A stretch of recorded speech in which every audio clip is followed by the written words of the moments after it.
हाँ तारिका जी, आपको जंगल में आना पड़ेगा।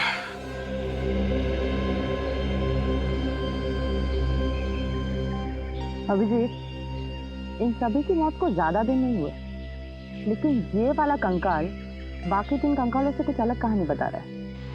ये बात तो है डॉक्टर तारिका, ये कंकाल इन तीनों कंकाल से अलग तो है। इन सब की जो खोपड़ियों का साइज है वो लगभग आम इंसान जैसा है, लेकिन इसकी खोपड़ी का साइज इतना बड़ा। ये एक आम इंसान की तरह नहीं लग रहा है। डॉक्टर तारिका, इनकी मौत कैसे हुई होगी? श्रेया,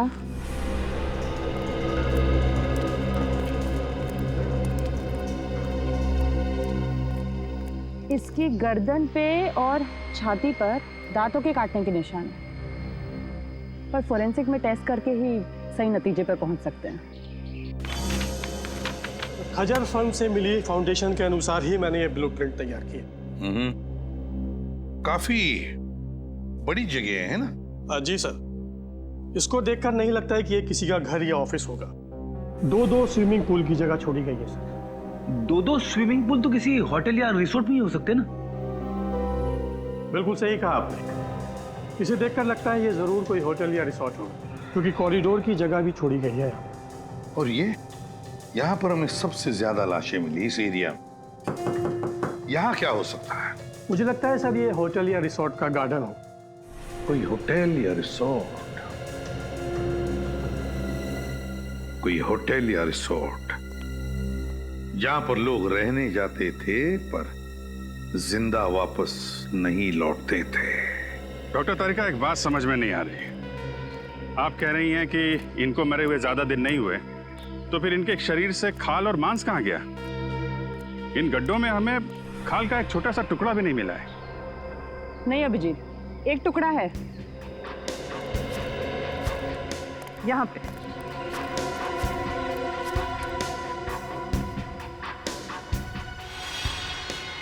ये देखो।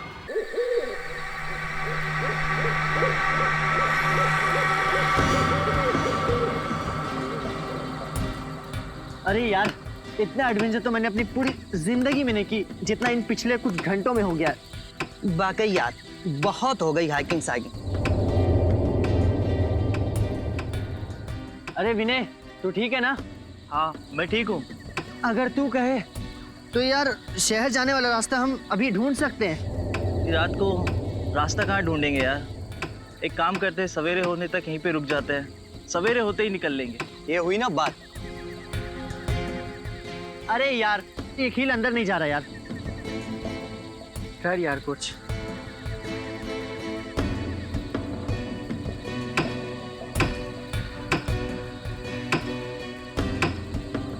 मुझे लगता है नीचे पत्थर दबा हुआ है, पहले उससे निकाल लेते।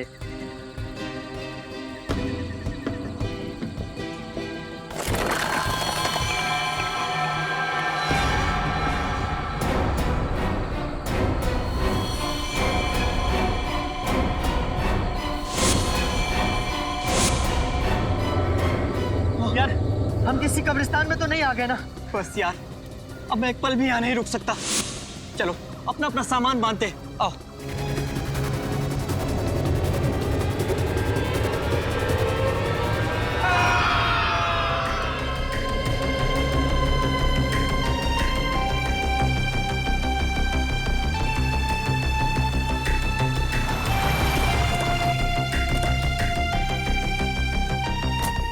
आइए सर, आइए, चलिए।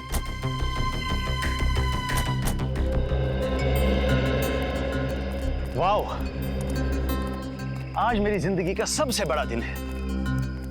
इतने लंबे स्ट्रगल के बाद आज मैं गर्व से कह सकता हूं कि ये सारी की सारी जमीन मेरी है। मुबारक हो समर सर, बहुत बहुत मुबारक हो आपको। Thank you very much.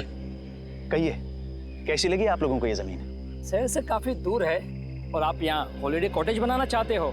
यहाँ दूर दूर तक हम खेती करेंगे, फलों की, सब्जियों की, और यहाँ बीच में हम कॉटेज बनाएंगे, हट्स बनाएंगे। ये वाकई नया और अनोखा आइडिया है, लेकिन खेती बाड़ी शुरू करने से पहले हमें यहाँ जमीन की जांच तो करनी पड़ेगी ना।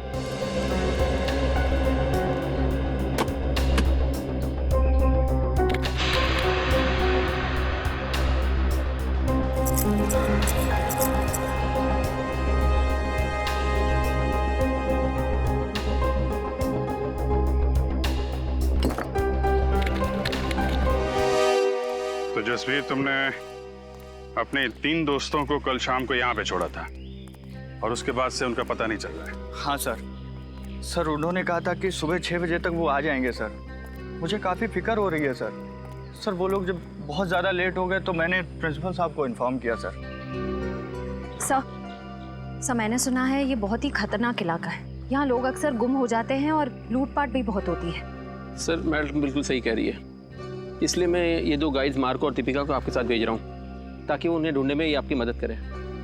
मार्को और दीपिका, आप लोग तो इस इलाके से अच्छी तरीके से परिचित होंगे ना? जी हाँ, हम दोनों इस इलाके को बहुत अच्छी तरह से जानते हैं। That's great. चलिए फिर देखते हैं।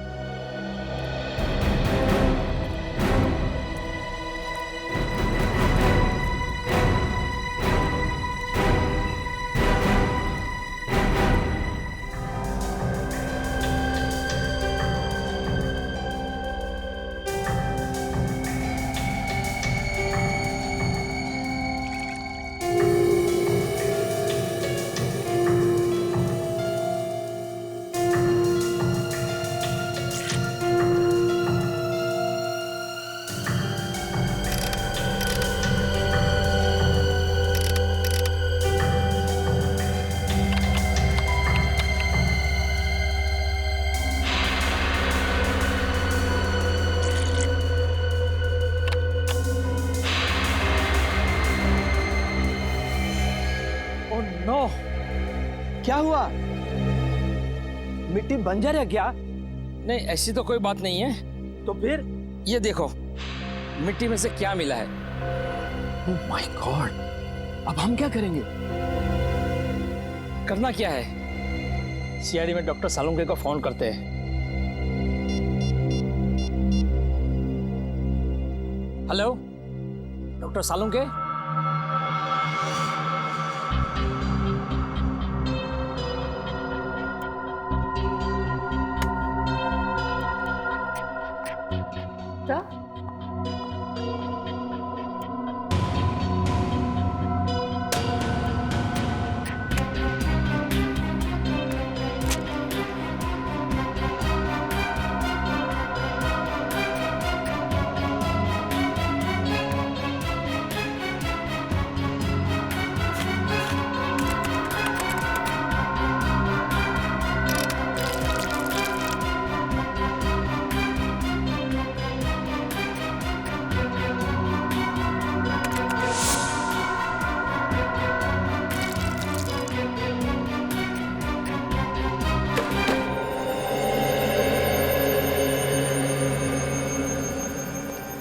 आप लोगों का शक एकदम सही था। उस मिट्टी में मुझे पूरे 26 लोगों का डीएनए मिला है। आपका मतलब 26 लोगों को गाड़ा गया था वहां पे? वो जगह पे कोई कब्रिस्तान तो नहीं था?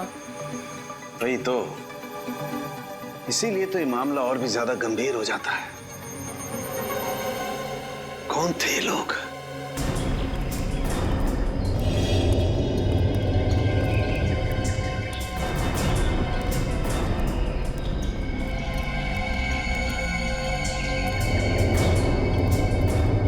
इधर बाईं तरफ और दाईं तरफ क्या है? बाईं तरफ खाई है और दाईं तरफ एक जमीन का टुकड़ा है।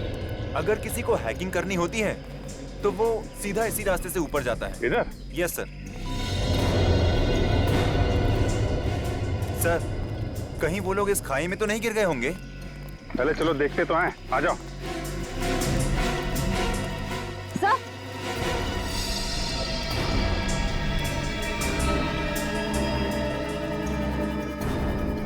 Sir ice cream. हाँ सर, वो लोग आइस बॉक्स में आइसक्रीम और जूस भी लेकर आए थे सर।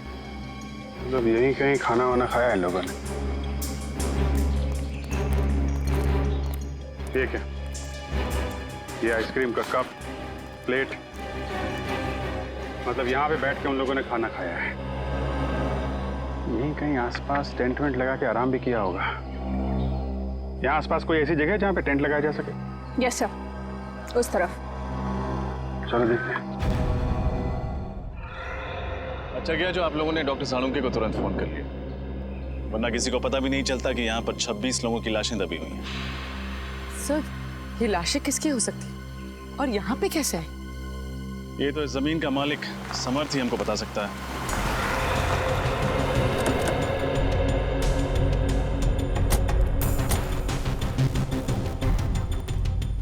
हेलो ऑफिसर, क्या हुआ? अरे अगर कोई तकलीफ थी तो हमें बता देते। सीआईडी वालों को बुलाने की क्या जरूरत थी? जब लाशों के भंडार मिलते हैं तो एक अच्छे नागरिक का फर्ज होता है कि वो सीआईडी को तकलीफ दे। लाशों के भंडार कहाँ? आपकी जमीन के अंदर हमें 26 लाशें मिली। 26 लाशें? ऐसे कैसे हो सकता है? आपको जरूर कोई गलतफहमी हो गई है। कोई गलतफहमी नहीं हुई। हमें इंसानों की हड्डियां, बाल, दांत मिले हैं। अभी ना जाने क्या क्या मिलना बाकी है आपके जमीन के अंदर से।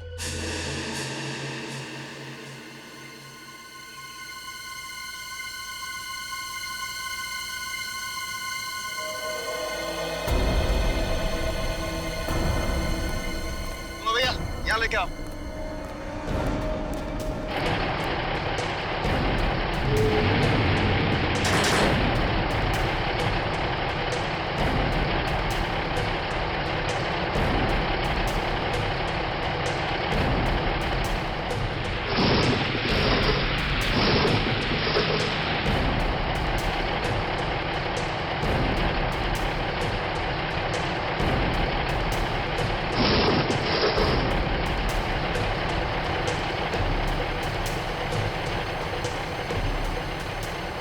मुझे तो यकीन नहीं आ रहा है कि इस जमीन के अंदर 26 लोगों की लाश है। अगर कोई मुजरिम एक भी लाश को गाड़ता है तो पकड़ा जाता है, और यहाँ किसी ने 26 लाशें गाड़ी है। कोई भी जुर्म छुपता नहीं है डॉक्टर तारिका। इस अपराध से भी पर्दाफाश हो ही गया। उन मजदूरों को लेके जाओ, उनको बोलो उस तरफ खुदाई शुरू करें। आप लोग उस तरफ चलिए।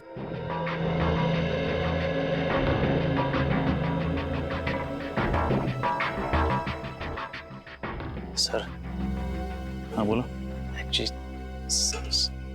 गलती से भी रिश्वत देने का ख्याल अपने दिमाग में मत लाना। सीआईडी के सामने तुम्हारी दाल गलने वाली नहीं है। वो बात नहीं सर, आप हमें गलत समझ रहे हैं। दरअसल क्या बात है?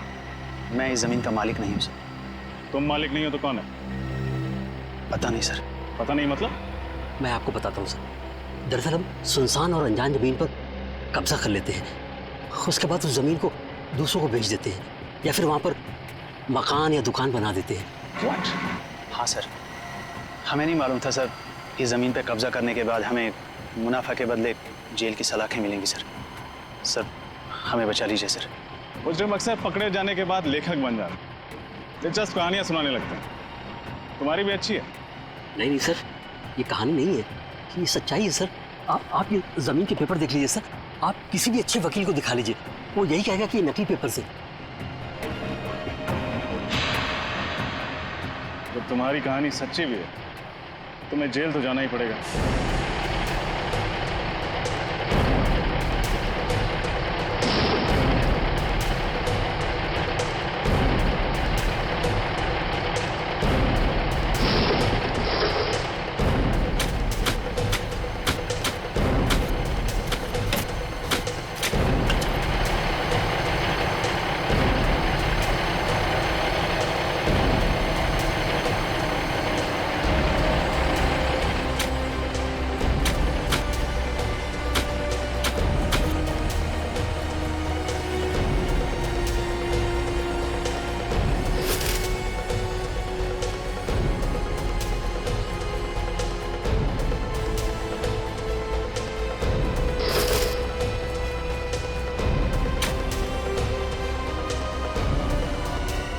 मैडम, ये देखिए मैडम। कंकाल। सर,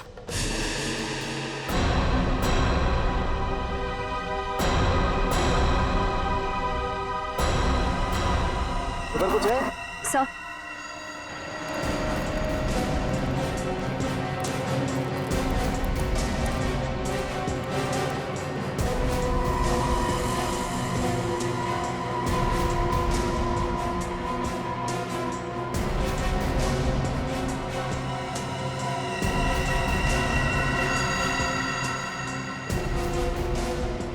ये देखो, एक और बैग। सर शायद ये लोग यात्री होंगे। लगता है इनके सामान में कोई आईडी वगैरह हो। बिल्कुल, चेक करते हैं।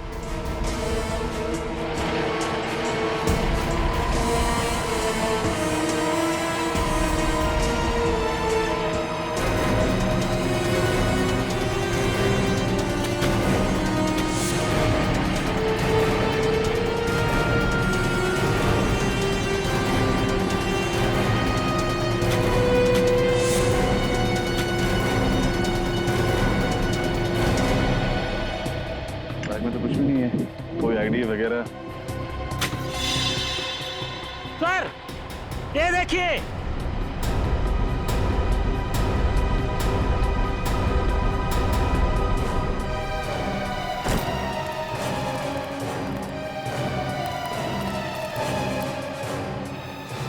सर, ये देखिए नीम का पत्थर।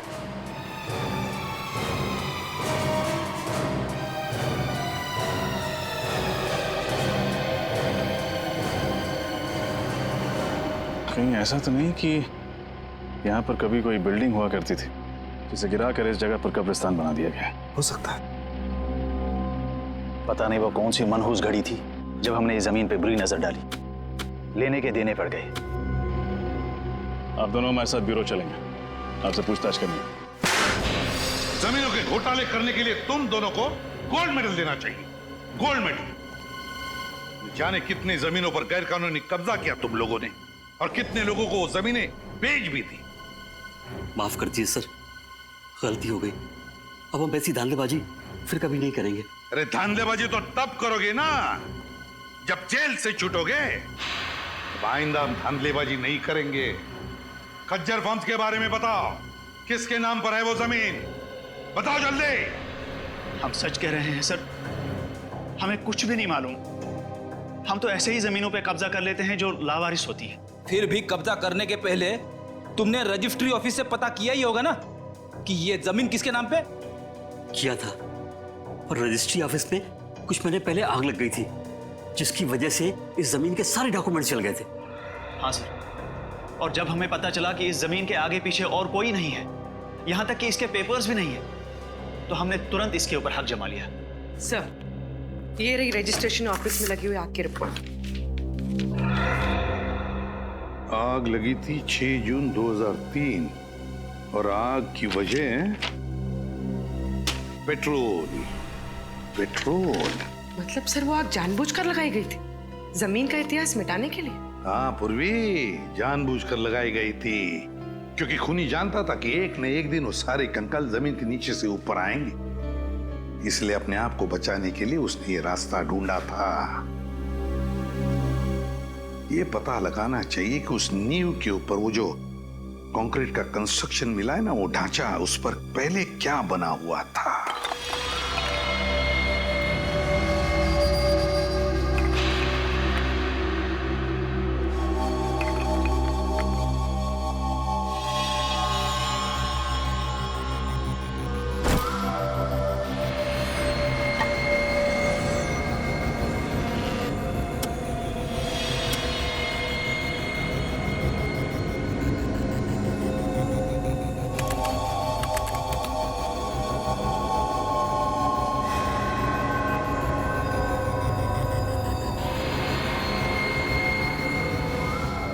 माय गॉड, क्या हुआ सर? तारिका, ये हड्डी जरा गौर से देखो। ऐसा लगता है जैसे इस हड्डी को किसी ने आरी से या 100 चेन से काटने की कोशिश की है।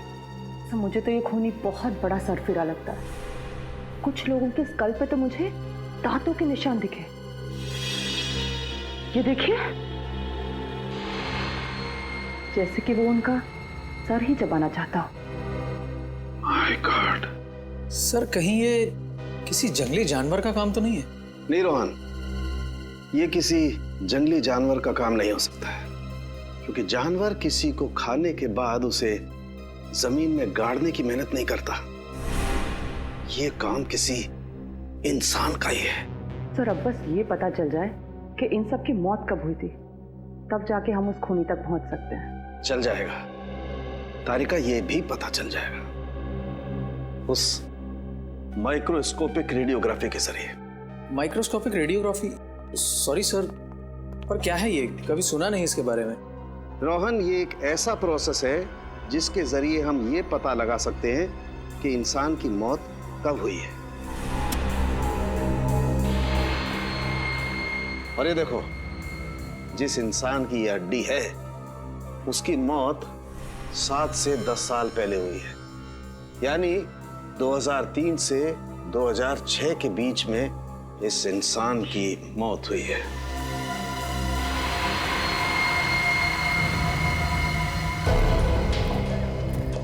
और कितनी दूर चलना पड़ेगा अभी?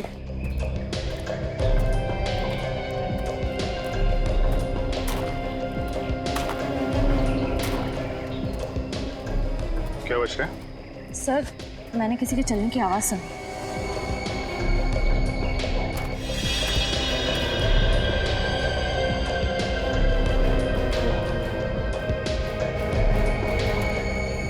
यहाँ तो कोई नहीं दिख रहा। सर, शायद मेरा वहम होगा। इतना सारा खून। ये जितने भी कंकाल हैं इनमें से कुछ लोग विदेशी, जैसे एशियन, कॉकेशियन, अफ्रीकन वगैरह वगैरह।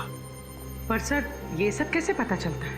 पूर्वी, इंसान की खोपड़ी सब कुछ बता देती है। उसके सर की बनावट, उसकी जबड़े की हड्डी, उसकी नाक की हड्डी की स्थिति, इस सब से उसके रूट्स के बारे में पता चल जाता है। खूनी तक पहुंचने के लिए हमारा ये जानना बहुत जरूरी है कि ये सब कौन है, इनकी पहचान क्या है। आरव का तो अभी तक पता नहीं चल पाया, लेकिन ये दोनों जरूर स्पोर्ट्समैन रहे होंगे, रनर या कोई एथलीट। अच्छा, इनके पैरों की हड्डियों की बनावट हम आम लोगों से अलग है क्या सर? हाँ, इनके पैरों की हड्डियां आम लोगों के पैरों की हड्डियों से ज्यादा मजबूत है, जैसी एक एथलीट की होती है। सर? हाँ।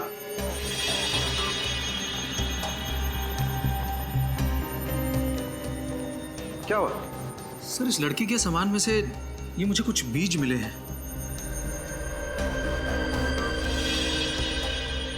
ये किस तरीके के बीज है? नागा जोलकिया नाम का मसाला है। ये दुनिया का सबसे तीखा मसाला है, और ये इतना तीखा मसाला है कि नॉर्मल नमक या मिर्च की तरह नहीं खाया जाता। तकरीबन हजारों लाल मिर्च की ताकत इस थोड़े से मसाले में है। नागा जोलकिया, कोई ये मसाला इस तरीके से अपने सामान में लेकर क्यों घूमेगा? कहीं ये लड़की कोई रिसर्च वगैरह तो नहीं कर रही थी? इस खून का सैंपल ले लो श्रेया, बच्चों के माँ बाप के डीएनए के साथ मैच करके देख लेंगे।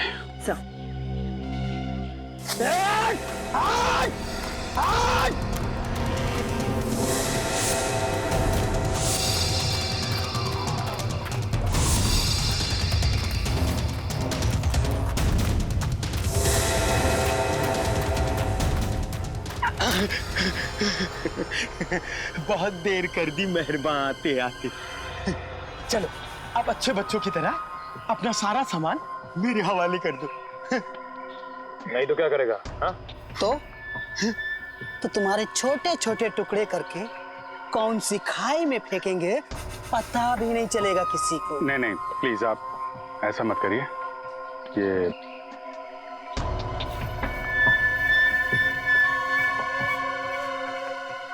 सीढ़ी सीढ़ी और सामान चाहिए आप लोगों को?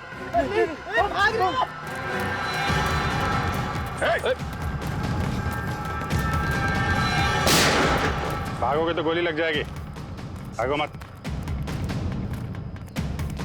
कहाँ भाग रहे थे? हमें माफ कर दो साहब, हम दोनों तो छोटे मोटे लुटेरे हैं साहब। मासूम लोगों को लूटते हो, बाद में उनको मार के फेंक देते हो। नहीं साहब, हम लुटेरे हैं, खूनी नहीं है साहब। हम लोगों ने किसी को नहीं मारा साहब। अच्छा, फिर ये 3 लड़के कहाँ हैं? क्या किया तुम लोगों ने इनके साथ? कुछ भी नहीं किया, उल्टा उन लोगों ने हम लोगों को मारा। तो उस पेड़ पे वो खून तुम्हारा है? वो खून तो इस वाले लड़के का साहब। मारपीट के दौरान थोड़ी सी चोट लगी थी साहब। किस तरफ गए वो लड़के? जेल की तरफ। जेल की तरफ? चलो दिखाओ। मैं होल्ड करता हूँ। हाँ जल्दी बोलो।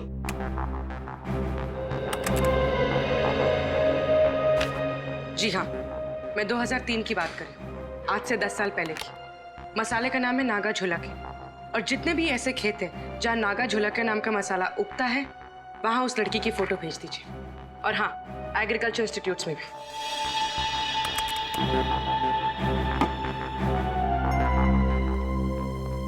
सर, हमें जिन लोगों के कंकाल मिले हैं उनके गायब होने की रिपोर्ट अभी तक नहीं मिली है, और इनमें से कुछ लोग विदेशी भी हैं। पता नहीं उनके घर वालों ने उनके गायब होने की रिपोर्ट कहां पे लिखवाई है।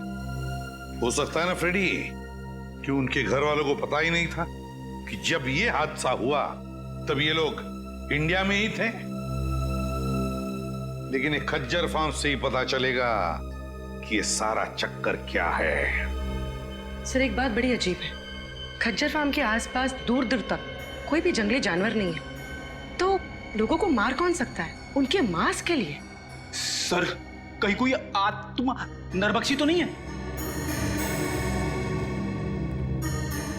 वो चाहे कोई भी हो, फिर चाहे फ्रेडी, वो तुम्हारी आत्मा ही क्यों ना हो, अब नहीं बचेगा ये हमारे हाथों से। ये रही झील।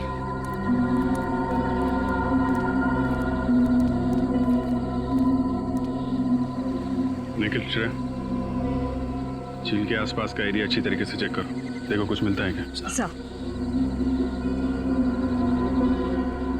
साहब, हम लोग जा सकते हैं? तुम लोग जाओगे, लेकिन सीधे जेल जाओगे। हाँ।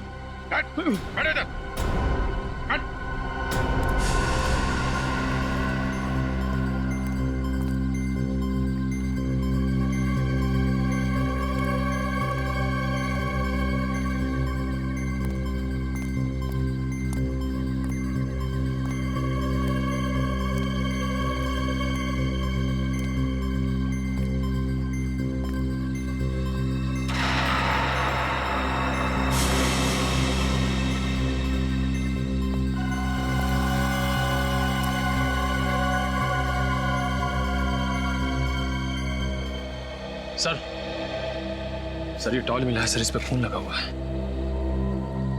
जरूर ये किसी घायल लड़के का ही होगा। काफी गहरी चोट लगी है उसे। इस जख्मी हालत में रात कहीं ना कहीं टेंट में गुजारी होगी। वो क्या बता रही थी आप, वो टेंट वाली जगह कितनी दूर है यहाँ से? बस यही पास में है। चलिए दिखाइए जरा। चल चल। यही वो जगह है। सर, ये टेंट तो मेरे दोस्तों की है सर। ये? एक मिनट, ये रुकिए आप लोग।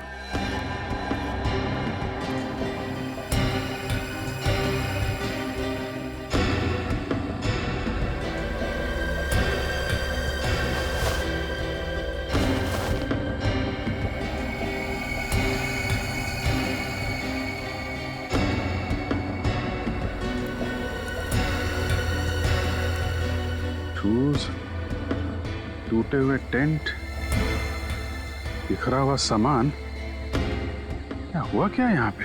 सर, उन्हें कुछ हो तो नहीं गया होगा सर? सर, हो सकता है ये किसी जंगली जानवर ने हमला किया। पर सर, इस इलाके में तो कोई जंगली जानवर है ही नहीं। जानवर नहीं है तो फिर ये सब?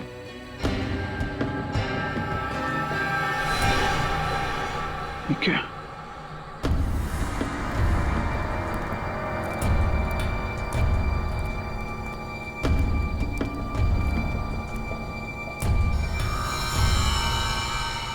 बहुत सारा खून है।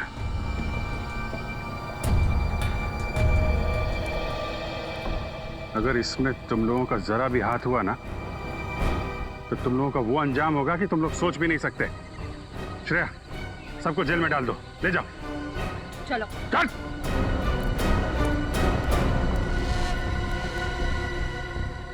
यहां से आगे घसीटने के निशान भी दिख रहे हैं। देखते हैं ये निशान कहां लेके जाते हैं।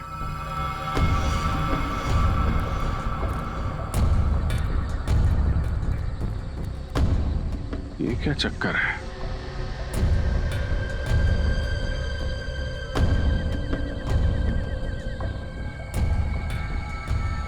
एक मिनट आप लोग यहीं पे रुकिए। सर मिट्टी काफी ढीली लग रही है, ऐसा लग रहा है हाल फिलहाल में खुदाई हुई है। मामला गड़बड़ लग रहा है।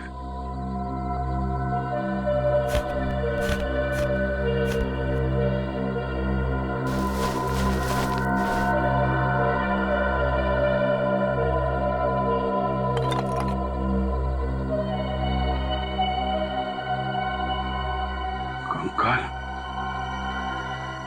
निखिल, कुछ खोदने का इंतजाम करो।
ये क्या चक्कर है? 1 2 3 4। ये जसवीर तो कह रहा था कि उसके 3 दोस्त गायब हैं। चौथा कहां से आ गया? हाँ सर, हमें 3 की तलाश थी और यहाँ चौथा भी आ गया। जसवीर, तुम्हारे तीनों दोस्तों के साथ में कोई और आदमी भी था क्या? नहीं सर। सर, ये कंकाल क्या मेरे दोस्तों के हैं सर?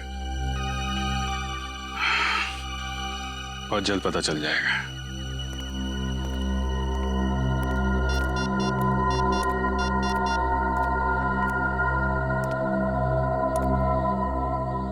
हाँ तारिका जी, आपको जंगल में आना पड़ेगा।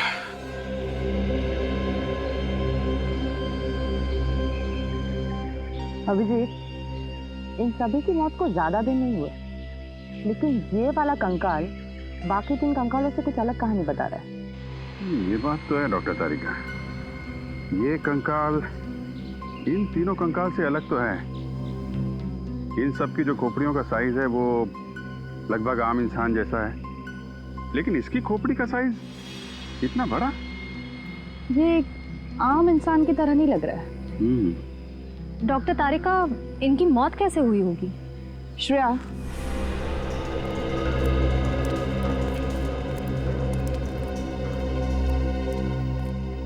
इसकी गर्दन पे और छाती पर दांतों के काटने के निशान हैं, पर फोरेंसिक में टेस्ट करके ही सही नतीजे पर पहुंच सकते हैं। खजर फर्म से मिली फाउंडेशन के अनुसार ही मैंने ये ब्लूप्रिंट तैयार किया। काफी बड़ी जगह है ना? जी सर, इसको देखकर नहीं लगता है कि ये किसी का घर या ऑफिस होगा। 2-2 स्विमिंग पूल की जगह छोड़ी गई है सर। 2-2 स्विमिंग पूल तो किसी होटल या रिसोर्ट में ही हो सकते ना? बिल्कुल सही कहा आपने। इसे देखकर लगता है ये जरूर कोई होटल या रिसोर्ट होगा, क्योंकि कॉरिडोर की जगह भी छोड़ी गई है यहाँ। और ये यहाँ पर हमें सबसे ज्यादा लाशें मिली इस एरिया में। यहाँ क्या हो सकता है? मुझे लगता है सर ये होटल या रिसोर्ट का गार्डन हो। कोई होटल या रिसोर्ट, कोई होटल या रिसोर्ट जहां पर लोग रहने जाते थे पर जिंदा वापस नहीं लौटते थे। डॉक्टर तारिका, एक बात समझ में नहीं आ रही। आप कह रही हैं कि इनको मरे हुए ज्यादा दिन नहीं हुए, तो फिर इनके शरीर से खाल और मांस कहाँ गया? इन गड्ढों में हमें खाल का एक छोटा सा टुकड़ा भी नहीं मिला है। नहीं अभिजीत, एक टुकड़ा है यहाँ पे।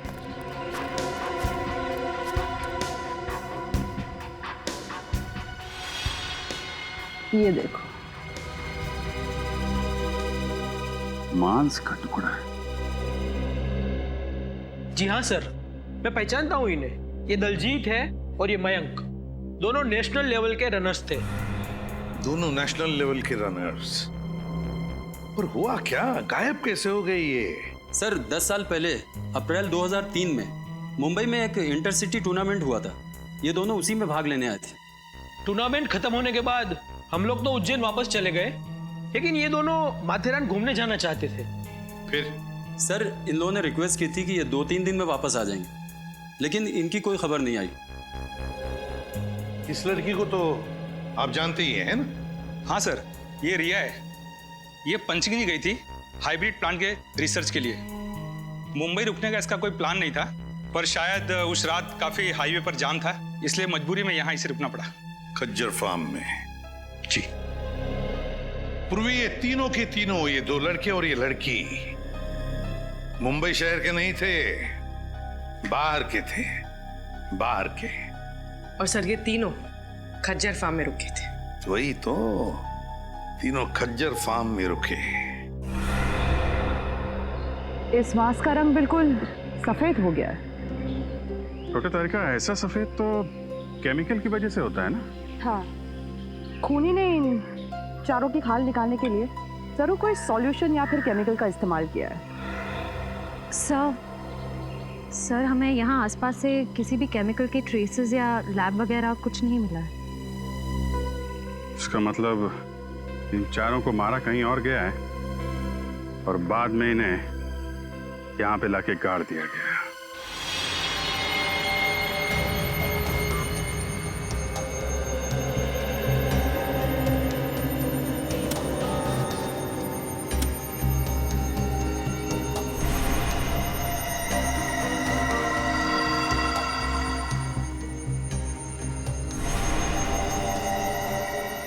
अब तक तो आप लोग इंसानों की लाश, इंसानों के कंकाल लाया करते थे, लेकिन इस बार आपने सारी हदें पार कर दी।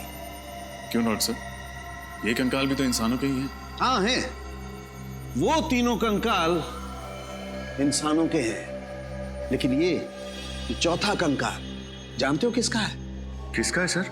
Pavilion man. Pavilion man? क्या मतलब? देखो, इंसान को इंसान बनने के लिए कई स्टेजेस से गुजरना पड़ा है, ये तो सबको मालूम है। ये पेलियन मैन इंसान बनने से पहले वाली स्टेज है। अरे बाप रे, ये तो बड़ा ही खतरनाक है। हाँ फ्रेडी, ये बहुत खतरनाक भी है और बहुत ही ज्यादा शक्तिशाली भी है। इन तीनों लड़कों को उस पेलियन मैन ने मार के खाया है, मार कर खाया है अपनी भूख मिटाने के लिए। तो ये जीव नरभक्षी होते हैं, मैन ईटर्स। हाँ पूर्वी, तभी तो इनके दांत हमारी तरह नहीं होते, बिल्कुल बड़े और नुकीले होते हैं। दिखाती हूँ।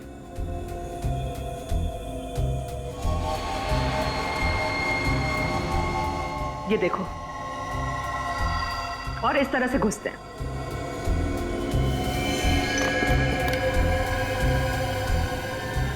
सर, हमें तो लगा था ये किसी जंगली जानवर का काम है। ऐसा भी कोई जीव हो सकता है, ये तो हमने सोचा ही नहीं था। लेकिन विनीत, अगर इन 3 लड़कों को इस जीव ने मारा है, तो फिर इस जीव को किसने मारा? क्योंकि इसकी खाल भी बिल्कुल उसी तरह निकाली गई जिस तरह इन 3 लड़कों की निकाली गई थी। मुझे लगता है इस पेलियन मैन को कोई और कंट्रोल करता है। आप शायद सही कह रहे हैं सोलंकी साहब, क्योंकि अगर इसे कोई और कंट्रोल नहीं कर रहा होता तो ये अब तक शहर में घुसकर तबाही मचा चुका होता। कोई तो है जो इसे इसकी खुराक देता है। उस एरिया के सारे रिसोर्ट्स में जाके चेक करना होगा।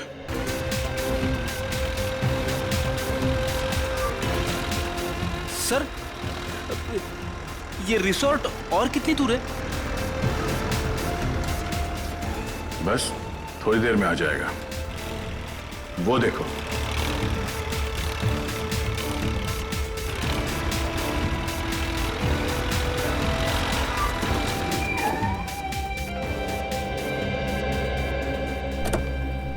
इस इलाके में ये वो दो रिसोर्ट हैं जिनके नक्शे ठीक उस रिसोर्ट की तरह है जो 2003 में नष्ट किए गए थे।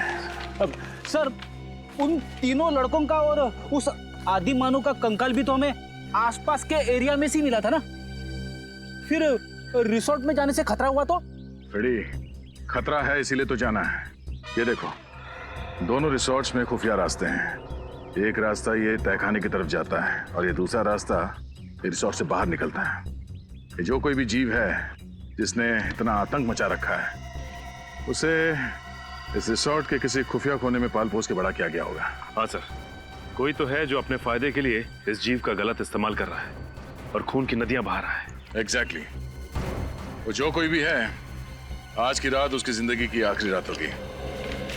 काम करते हैं, मैं और सचिन ये सामने वाले रिसोर्ट में जाते हैं। फिर तुम और निखिल यहाँ इस रिसोर्ट में जाओ। सर, मैं आपके साथ आता हूँ। नहीं, निखिल की रक्षा के लिए तुम्हें इसके साथ जाना पड़ेगा। चलें सर? चलो, डरना नहीं, मैं हूं ना।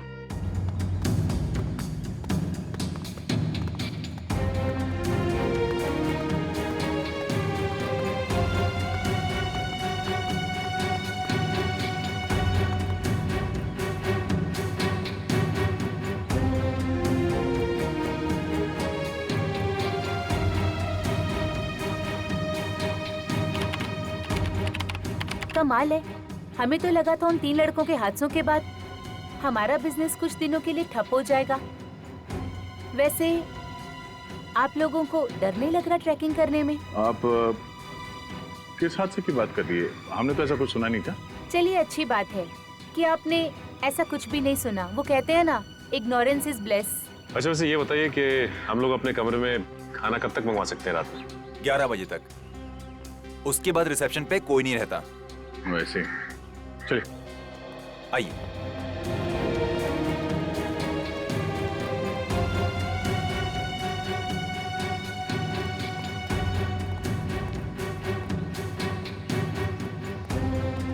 सर, मुझे इनके तौर तरीके यहाँ कुछ ठीक नहीं लग रहे हैं। तू फिक्र मत कर निखिल, दया सर ने भेजा है मुझे तेरी रक्षा करने के लिए। मैं तेरी मूंछ का एक बाल भी बाका नहीं होने दूंगा। लेकिन सर, मेरी तो मूंछ ही नहीं है। तू उगानी चाहिए थी ना।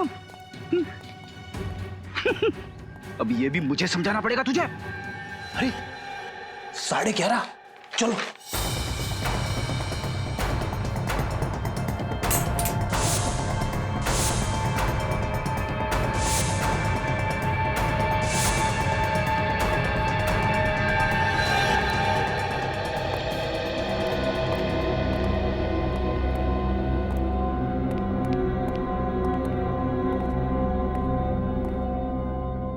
दरवाजा तो कॉरिडोर पे खुलता है, नीचे चलते हैं।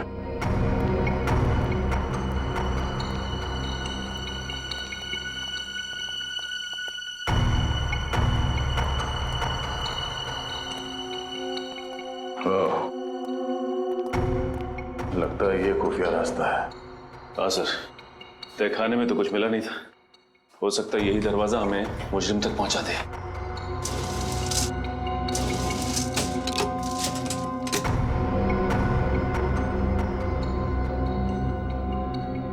तो दरवाजे पे बुरी तरह से जंग लगी हुई है। ऐसा लगता है दरवाजा काफी साल से खुला ही नहीं है, किसी ने हाथ तक नहीं लगाया इसे। ये दरवाजा। आप लोग यहाँ क्या कर रहे हैं?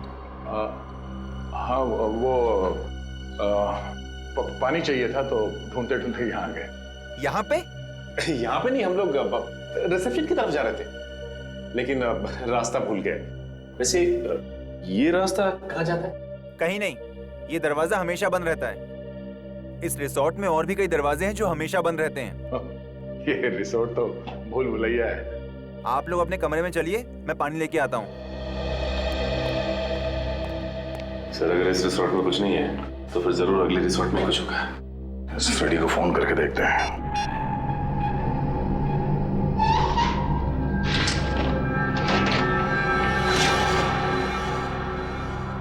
अरे बाप रे, कितना अंधेरा है यहाँ पे। ना तो कोई बल्ब है और ना ही ट्यूबलाइट। लगता है फ्रेडी का मोबाइल नेटवर्क एरिया में नहीं है, लग नहीं रहा। सर एक मिनट, मैं निखिल का ट्राई करता हूँ। ये यहाँ पे दरवाजा है। नहीं लग रहा सर। एक काम करते हैं, वहीं चल के देखते हैं।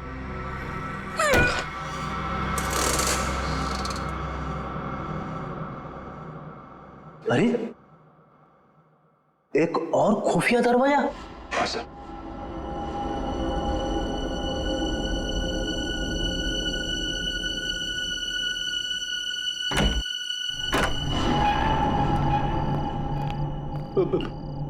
मैंने सुना है अक्सर ऐसी बंद अंधेरी जगह पे आत्माएं होती है।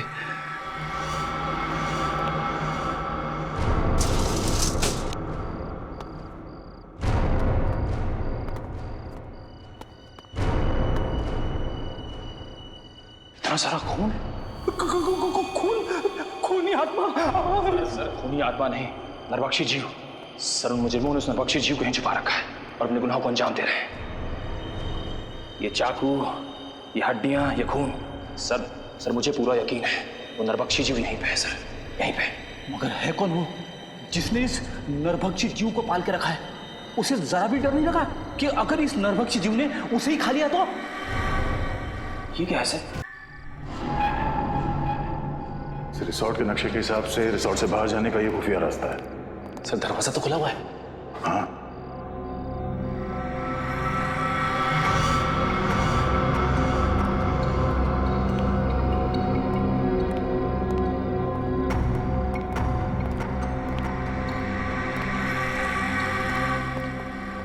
दो पलंग? हाँ, दोनों पलंग पे चेन है उस नरभक्षी जीव को बांधने के लिए। एक जीव दो पलंग, अब ये नया क्या चक्कर है? ये कैसी आवाज है? किसी जानवर की आवाज लग रही है। सर दो पलंग, कहीं ऐसा तो नहीं यहाँ पे दो नरभक्षी जीव है? निखिल, यहाँ से खिसक लेते हैं, आगे का इन्वेस्टिगेशन दया सर के साथ ही करेंगे। सर कुछ नहीं होगा आपको, मैं हूं ना। कौन है?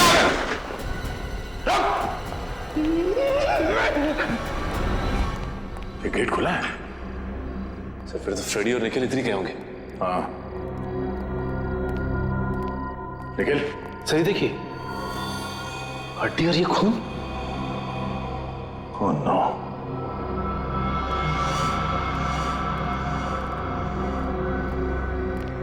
ये क्या? इसका मतलब है दो नरभक्षी जीव। लेकिन सर एक की तो मौत हो गई थी। सचिन, निखिल और फ्रेडी की जान को भी खतरा है, जल्दी।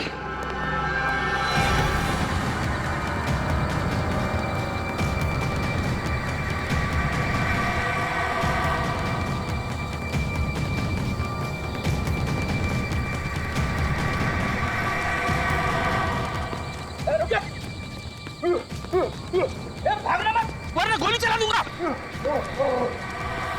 रुक।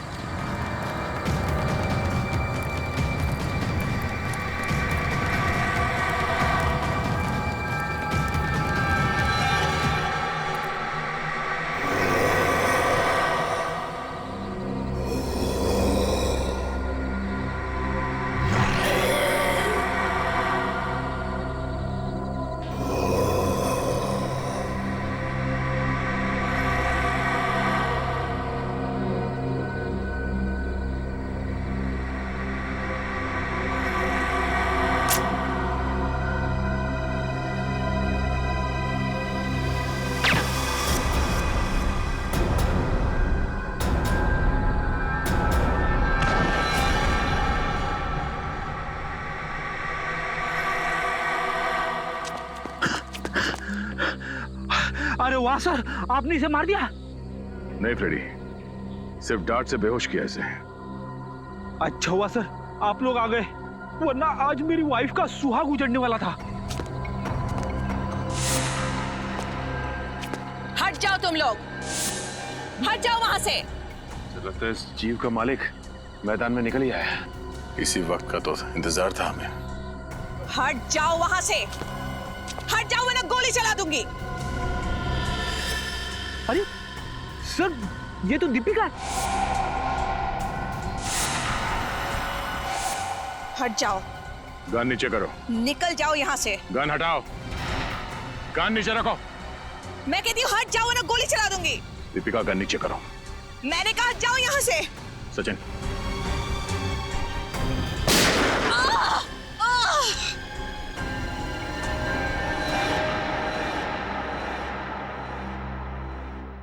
मेरे पिताजी एक एंथ्रोपोलॉजिस्ट थे, मानव वैज्ञानी। बहुत साल पहले वो मंटोनियो नाम के एक छोटे से टापू में गए थे, जहां से वो दो ऐसे जीव लेके आए जो ना तो इंसान थे और ना ही जानवर। उन्हें देखकर ऐसा लगता था जैसे वो इंसानों से एक स्टेज पीछे हैं। एक मिनट। तुम्हारे पिताजी उन लोगों को यहाँ इंडिया में कैसे लेके आए? ये तो गैर कानूनी है ना? जी, स्मगल करके, गैर कानूनी तरीके से। तो जैसे जैसे वक्त बीतता गया, उनके साथ मेरा लगाव बहुत बढ़ गया। पर मेरा यकीन मानिए सर, मैं बिल्कुल नहीं जानती थी कि जैसे जैसे वो बड़े होते जाएंगे, वो नरभक्षी बन जाएंगे, मैन ईटर्स। और इसीलिए तुमने उनकी इंसानी मांस खाने की भूख को मिटाने के लिए रिसोर्ट में जितने भी लोग आते थे, उनका शिकार करना शुरू कर दिया। तो मैं और क्या करती?